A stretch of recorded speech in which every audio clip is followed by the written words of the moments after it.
Hello everyone, today in this video I will show you how to add calendar next event widget in iPhone 16 Pro Max. So first of all, before watching this video, don't forget to subscribe the channel and also press the bell icon. So let's start the video. First of all, open settings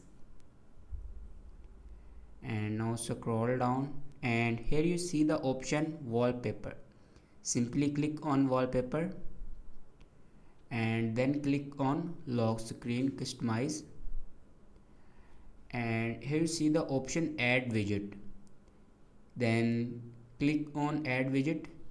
If you already add widget here, then remove the widget and then click on add widget, and then scroll down, and here you see the option calendar. Click on calendar, and here you can add small widget or large widget.